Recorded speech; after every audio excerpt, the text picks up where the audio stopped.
Welcome to J special kitchen. இன்றைக்கி நம்ம பார்க்க போகிறது நல்ல ஹெல்த்தியாக கோதுமை மாவு மைதா மாவு வச்சு ஒரு பரோட்டாவும் சிக்கன் கிரேவி அதுக்கு எப்படி செய்யலாம் அப்படிங்கிறத நான் இன்றைக்கி நம்ம பார்க்க போகிறோம். அதை பார்க்குறதுக்கு முன்னாடி இந்த சேனல் இது வரைக்கும் சப்ஸ்கிரைப் பண்ணால் சப்ஸ்கிரைப் பண்ணிக்கோங்க. இந்த வீடியோ பிடிச்சிருந்தா லைக் பண்ணுங்கள், உங்கள் ஃப்ரெண்ட்ஸ்க்கு ஷேர் பண்ணுங்கள். வாங்க எப்படி செய்யலாங்கிறத பார்க்கலாம். கோதுமை மாவு மைதா மாவு போட்டாலும் நல்லா சாஃப்டாக பரோட்டா வரும். அது எப்படி செய்யலாங்கிறத பார்க்கலாம். நான் இன்றைக்கி 2 கப் மைதா எடுக்கிறேன், 2 கப் கோதுமை மாவு எடுக்கிறேன். 2 ஈக்குவலாக எடுத்துட்டு நான் ஏற்கனவே பரோட்டா மைதா மாவு வச்சு செஞ்சு அப்லோட் பண்ணியிருக்கேன். அதோட லிங்க்கு டிஸ்கிரிப்ஷனில் கொடுத்துருக்கேன், வாட்ச் பண்ணி பார்த்துக்கோங்க. சேம் அதே மாதிரி தான் செய்வேன். 1 டேபிள் ஸ்பூன் உப்பு, 1 டேபிள் ஸ்பூன் ஜீனி, 2 டேபிள் ஸ்பூன் எண்ணெய் விட்டுட்டு நல்லா மிக்ஸ் பண்ணிக்கலாம். நான் ஏற்கனவே சொன்ன மாதிரி தான் ஜீனி போட்டால் நல்லா பரோட்டா சீக்கிரமாக மேல் லேயர் நமக்கு அந்த ப்ரௌன் கலரில் கோல்டன் ப்ரௌன் கலரில் வரும். அதுக்காக தான். இதில் எனக்கு 1.25 கப் தண்ணி தேவைப்பட்டது. 1.25 கப் தண்ணியை கொஞ்சம் கொஞ்சமாக சேர்த்து நல்லா சாஃப்டாக மாவு பிசைஞ்சிக்கணும். இந்த மாதிரி நம்ம மாவு பிசைஞ்ச உடனே இந்த மாதிரி இருக்கணும் சாஃப்டாக. மேலே காயாமல் இருக்கிறதுக்காக நம்ம கொஞ்சம் எண்ணெய் தடவி வச்சிடலாம். இது ஊறட்டும். நம்ம அதுக்குள்ளே நம்ம சிக்கன் கிரேவி எப்படி செய்யலாங்கிறத நான் பார்த்துடலாம். இது ஒரு 2 மணி நேரமாவது நம்ம ஊற வைக்கணும். உடனே சுடணும் அப்படின்னு சொன்னால் நல்லா மாவு பிசைஞ்சிட்டு ஒரு அரை மணி நேரம் ஊற வச்சுட்டு நம்ம சுடலாம். ஒரு மிக்ஸி ஜாரில் 2 பல்லாரி, 2 தக்காளி, ஒரு 20 முந்திரி பருப்பு, 2 ஏலக்காய், 4 கிராம்பு, பெரிய துண்டு பட்டை நம்ம சேர்த்து அதையும் சேர்த்து அரைச்சி எடுத்துக்கலாம். நல்லா பேஸ்ட்டாக அரைச்சி எடுக்கணும். அரைச்சி எடுக்க வேண்டியது இவ்வளவு தான். தேங்காய் எதுவுமே சேர்க்க போகிறதில்ல. ஒரு கடாயில் காஞ்ச பிரியாணி இலை, நான் ஃப்ரெஷ் பிரியாணி இலை சேர்த்துக்கிறேன். கொஞ்சம் புதினா, கொஞ்சம் கொத்தமல்லி சேர்த்துட்டு அதை நல்லா 1 நிமிஷம் நல்லா அது ஃப்ரை பண்ணிவிட்டு அதில் நம்ம அரைச்சி வச்சுருக்க தக்காளி, வெங்காயம், பட்டை, கிராம்பு, ஏலக்காய் அதை சேர்த்துட்டு நம்ம தேவையான எவ்வளோ நமக்கு தேவையோ அவ்வளோ தண்ணி ஊற்றிக்கணும். ஊற்றிட்டு நல்லா மிக்ஸ் பண்ணிவிட்டு இதில் மசாலாக்கள் எல்லாமே நம்ம சேர்த்துக்கலாம். 1/4 டீஸ்பூன் மஞ்சள், 2 டேபிள் ஸ்பூன் கொத்தமல்லி பவுடர், அரை டீஸ்பூன் ஜீரகத்தூள், 1 table spoon Kashmir chilli powder, அரை டீஸ்பூன் காரத்துக்காக நான் சாதாரண மிளகாய் தூள் சேர்த்துருக்கேன். சேர்த்துட்டு நல்லா மிக்ஸ் பண்ணிவிட்டு நல்லா அது கொதித்ததுக்கப்புறம் நான் ஏற்கனவே சிக்கனை ஊற வச்சுருக்கேன். 2 டேபிள் ஸ்பூன் தயிர், 1 டீஸ்பூன் உப்பு, 1 டீஸ்பூன் இஞ்சி பூண்டு பேஸ்ட், 1/4 டீஸ்பூன் மஞ்சள் பொடி, அரை டீஸ்பூன் வத்தல் பொடி சேர்த்து நான் எப்போவுமே ஊற வைக்கிற மாதிரி சிக்கனை ஊற வச்சுருக்கேன். அதையும் இது கூட சேர்த்துக்கலாம். கொதிச்சதுக்கப்புறம் அந்த சிக்கனை சேர்க்கணும். சேர்த்துட்டு இப்போ இந்த மசாலாக்களுக்கு நம்ம ஏற்கனவே உப்பு சேர்க்கலை, அதுக்கு கொஞ்சம் உப்பு சேர்த்துட்டு கொதி வந்ததுக்கப்புறம் மூடி வச்சு ஒரு 10 நிமிஷம் நம்ம சிம்மில் வைக்கணும். சிம்மில் வச்சோம் அப்படின்னு சொன்னால் ஓரளவுக்கு நமக்கு நல்லா சிக்கன் வெந்துடும். சிக்கன் கிரேவி நமக்கு வேகட்டும். இப்போது நமக்கு மாவு பாருங்கள் எவ்வளோ சாஃப்டாக ரெடி ஆகிருக்கு. இந்த மாதிரி நம்ம தண்ணி ஊற்றி மாவு பிசைஞ்சிருக்கணும். இப்போது இந்த மாவை நம்ம நல்லா இப்போ திரட்டி எடுத்துக்கிடணும். அதுக்காக நான் இப்போ அது 2ஆக கட் பண்ணி நம்ம நல்லா பாலாக உருண்டையாக நம்ம பிடிச்சி வைக்கணும். எல்லாம் ஒரே அளவில் நம்ம உருண்டையாக பிடிச்சி வைக்கணும்.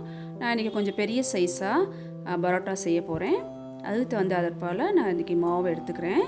நீங்கள் என்ன சைஸில் வேணுமோ அதுக்கேற்ற மாதிரி மாவு உருண்டைகளாக பிடிச்சி எடுத்துக்கணும். இந்த மாதிரி நம்ம ஒரே சைஸில் நம்ம கத்தியால் வெட்டிட்டோம்னா எல்லாம் ஒன்று போல் ஒரே சைஸில் வந்துடும். இப்போ எல்லா உருண்டைகளையும் பிடிச்சி வச்சுட்டு இப்போ அதில் நம்ம கொஞ்சம் எண்ணெய் விட்டு அதை ஒரு 10 நிமிஷம் நம்ம இந்த எண்ணெயில் ஊற வைக்கணும்.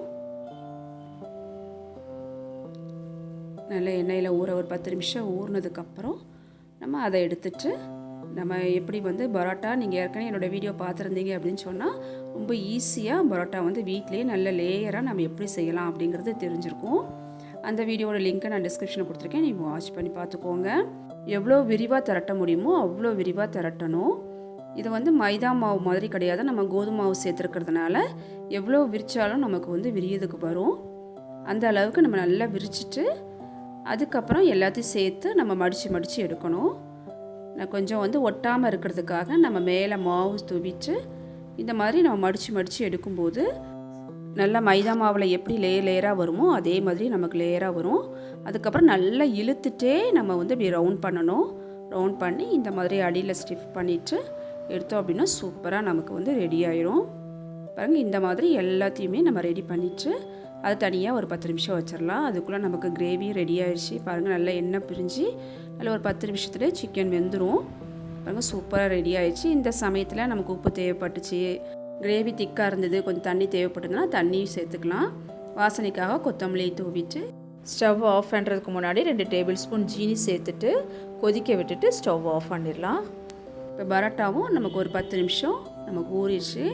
இப்போ நம்ம கையால் ப்ரெஸ் பண்ணி இப்போது தவாவில் போட்டு நம்ம சுட்டு எடுக்க வேண்டியதான். ரொம்ப சாஃப்டாக, ரொம்ப ஈஸியாக, ரொம்ப சிம்பிளாக நம்ம ஒரு மணி நேரத்தில் நம்ம இதை ரெடி பண்ணிடலாம். கிரேவியும் ஒரு பரோட்டாவும் நமக்கு அரை மணி நேரம் ஊறிச்சு அப்படின்னு சொன்னால் நமக்கு நல்லா மாவு பிசைஞ்சிட்டு அரை மணி நேரம் ஊற வச்சாலே போதும். நல்லா ஒரு மணி நேரத்துலேயே நமக்கு பரோட்டா ரெடி ஆயிரும். இப்படி கையால் ப்ரெஸ் பண்ணிவிட்டு தவா ஹீட் பண்ணி நம்ம அதில் போட்டு நம்ம சுட்டு எடுக்க வேண்டியதான். ரொம்ப சிம்பிள், ரொம்ப ஈஸியாக செஞ்சிடலாம். இப்போ தவாவும் நமக்கு ரெடி ஆயிடுச்சு.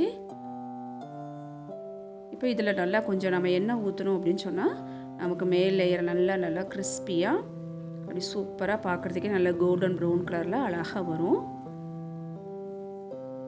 நல்லா 2 பக்கம் புரட்டி போட்டு நம்ம சுட்டு எடுக்க வேண்டியதுதான். ரொம்ப சூப்பராக டேஸ்ட்டாக இருந்தது. இந்த மைதா மாவும் கோதுமை மாவும் சேர்த்ததில் அந்த கோதுமை மாவு சேர்த்துருக்கோம் அப்படின்லாம் நமக்கு தெரியவே இல்லை. டேஸ்ட்டு சூப்பராக இருந்தது. பாருங்கள், பார்க்குறதுக்கு எவ்வளோ அழகாக நமக்கு அது ஜீனி போட்டிருக்கிறதுனால இந்த கலர் வந்திருக்கு. சூப்பராக ரெடி ஆயிடுச்சு. இந்த மாதிரி எல்லாத்தையுமே நம்ம சுட்டு எடுத்துக்கலாம். நீங்கள் இது வரைக்கும் மைதா மட்டும் போட்டு பரோட்டா செஞ்சுருந்தீங்க அப்படின்னு சொன்னால் ஒரு தடவை இந்த மாதிரி மைதாவும் கோதுமையும் ஈக்குவலாக போட்டு செஞ்சு பாருங்கள். கண்டிப்பாக திரும்ப திரும்ப மைதா மட்டும் சேர்க்காம கோதுமை மாவு சேர்த்து தான் பரோட்டா செய்வீங்க. அந்த அளவுக்கு சாஃப்டாக சூப்பராக வந்திருந்தது. இந்த மாதிரி கண்டிப்பாக சுட்டு எடுத்துட்டு 2 கையால் இந்த மாதிரி தட்டி எடுக்கணும். இல்லை அப்படின்னு சொன்னால் கொஞ்சம் ஹார்டாக இருக்கும். மைதா பரோட்டானாலுமே அப்படி தான் தட்டி எடுக்கணும். இந்த மாதிரி தட்டி எடுத்தோன்னா நமக்கு லேயராக நல்லா சாஃப்டாக கிடைக்கும். சிக்கன் கிரேவியில் நம்ம எந்த ஒரு மசாலா எதுவுமே நம்ம கடையில் உள்ளது சேர்க்கலை. எல்லாமே நம்ம வீட்டில் உள்ள ஃப்ரெஷ்ஷான மசாலாக்கள் தான் சேர்த்தோம். சிக்கன் கிரேவியும் அவ்வளோ சூப்பராக இருந்தது. அருமையான பரோட்டாவும் சிக்கன் கிரேவியும் ரெடி ஆயிடுச்சு. இப்போ இதை சர்வ் பண்ண வேண்டியதான். பாருங்கள், இதை பிச்சு எடுக்கும்போதே அவ்வளோ ஒரு சாஃப்டாக இருக்கும். வைக்கிற போதே தெரியுது அவ்வளோ சாஃப்டாக இருக்கிறது பரோட்டா. அது மேலே சிக்கன் கிரேவியை ஊற்றி நம்ம நல்ல சாஃப்டான சிக்கன் கிரேவியோடு நாங்கள் எல்லாருமே சாப்பிட்டு பார்க்க போகிறோம். உங்களுக்கும் இந்த வீடியோ பிடிச்சிருக்குன்னு நினைக்கிறேன். நீங்களும் இதே மாதிரி செஞ்சு பார்த்துட்டு எப்படி இருந்தது அப்படிங்கிறத கமெண்ட் பாக்ஸில் கமெண்ட் பண்ணுங்கள். சுவையாக சமைப்போம், அளவோடு உண்போம், ஆரோக்கியமாக இருப்போம்.